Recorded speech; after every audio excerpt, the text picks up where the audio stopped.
The Democratic Alliance has won its interdict to stop the Johannesburg Council sitting tomorrow. A motion of no confidence against Mayor Mpho Phalatse was expected to be tabled in the sitting. ENCA's Pulele Treaty-Jones is following this story for us. Pule, can you tell us on what grounds this application for an interdict was sought and what it means now that it has been awarded? Yo, look, Annalie, it's been a very long day today. I mean, this court session started at about 2 p.m., only concluding now. We just got the judgment just about 5 minutes ago.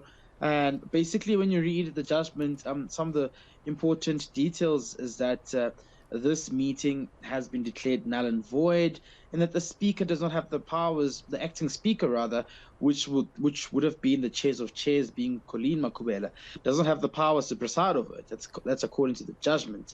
And now, what this essentially means, and it means that the acting city manager then comes into play here, will have to preside over the affairs of council and also determine when council can come again and sit in terms of them having to convene this council session. It means that this special council sitting that are supposed to convene tomorrow will not happen.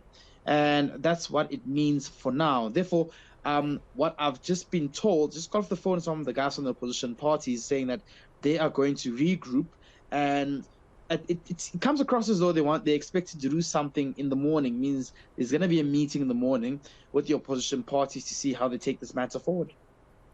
What does this mean for Mayor Mpho Phalatse's future? Does it mean she's safe, or is that very much time-bound until when opposition parties can regroup? Yeah, definitely. For now, it means that she's safe, right? Because that special council sitting that was expected to convene tomorrow would have set a different precedent in terms of her future, because it was quite clear. Earlier on, when I spoke to the acting speaker, of course, who's presided over a couple of sessions, it's being Colleen Makubela, she was quite clear to say that they were on a mission, or rather on a journey to try and have the mayor removed from office. We saw what happened with the actual speaker, Vasco da Gama, being ousted out of his position, and therefore there was also some sort of a move to have the mayor out once again. They believe that she's not fit to hold office, and they believe that she's colluded. They make allegations that she's colluded with the council speaker before, Vasco da Gama, in several affairs which has been of disadvantage to opposition parties, and therefore these are some of the allegations that have been brought forward. But you remember that the executive mayor of Johannesburg, Mpho Phalatse, making it quite clear that these are just tactics to try and get to power and, of course, enforce corruption. And those are the allegations she's made. It will be quite interesting to see whether this regrouping will speak to the fact of having to have this council session reconvene again, meaning if they will be appealing, it will be another different story.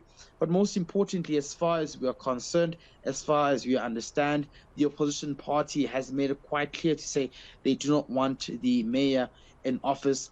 And most importantly, it would have set at something different if this special council sitting were to actually convene tomorrow, because remember, in what we saw previously with Vasco da Gama being ousted, there were allegations of certain councillors actually being bribed. Therefore, it was a numbers game. And it seems as though the opposition parties had this planned very well, and they knew what they were doing, having to go into the special council sitting convene tomorrow if it were to happen, and if this interdict wasn't granted.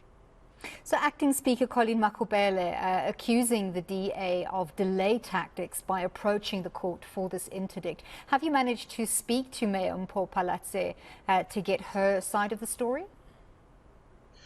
Well, for now, we haven't spoken to Mayor Mpho Phalatse, but she's been quite confident. I mean, I must say she's been quite confident that this court case would have been successful and would have led to the interdiction of this council sitting that was expected to convene tomorrow, and therefore she also believed that she was going nowhere. But the opposition parties had a different view and stance to this matter. They were of the view that once this interdict was actually successfully removed, then this special council sitting would have convened tomorrow. So it'll be quite interesting to see how everything unfolds from tomorrow morning.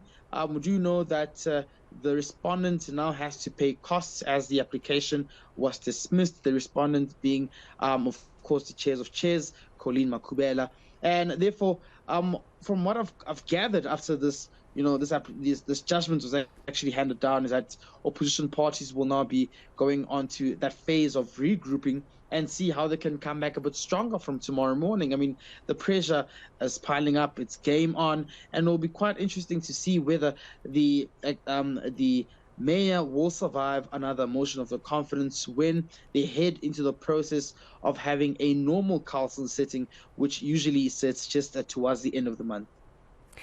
Let's talk about the support for this motion of no confidence. Is this coming from one quarter, or is there a lot of support for acting Speaker Colleen Makubele? Well, it's gained momentum. I mean, Colleen Makubele represents COPE. Earlier on, we spoke to Al Jamar Tapelo Ahmad from Al Jamar. He was also supporting it. We've seen some of the statements coming from the ANC as well. This is primarily coming from the opposition parties. Where it would have been tricky, Annalie, is when they would have opted for the whole process of actually having a motion of no confidence against the mayor, but at a process of a secret ballot. This would have been a process whereby you cannot actually see who voted for who and who did not, and therefore it would have been tricky, whereby the DA would have been cornered again, and perhaps we would have been seeing a similar pattern of what we saw with the Speaker Vasco da Gama being ousted. So with this council sitting for tomorrow having to be interdicted, it's just a process to have the mayor survive for now.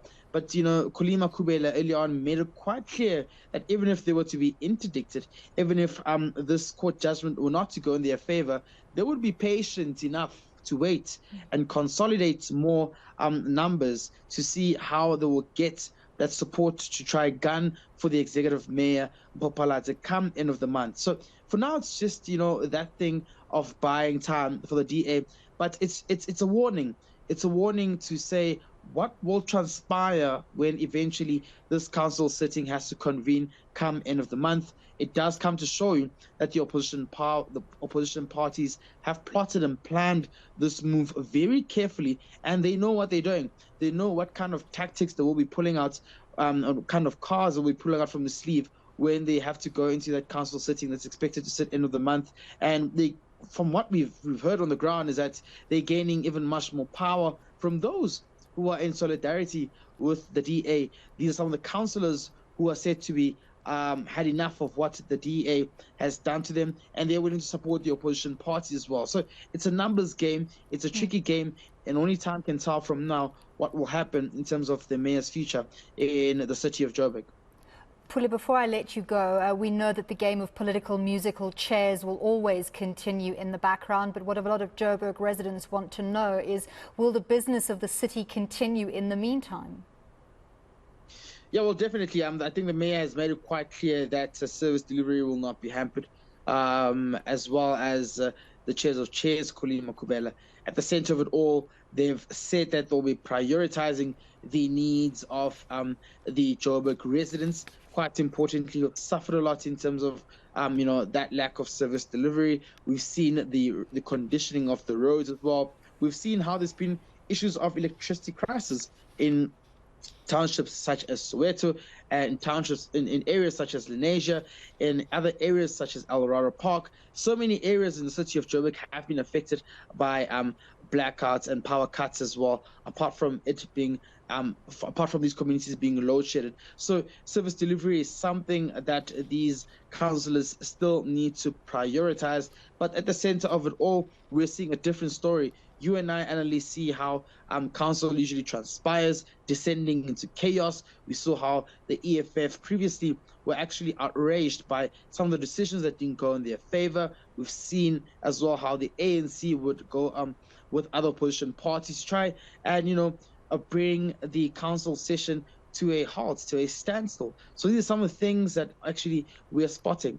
But at the center of it all, when you also go on the ground, there's still so many communities who are reeling from this poor service delivery, and they're hoping that the council session can get its house in order and ensure that it prioritizes the needs of the residents, most importantly. Thank you very much. That was ENCA's Pulele Treaty Jones bringing us the news that tomorrow's Johannesburg Council sitting has indeed been interdicted.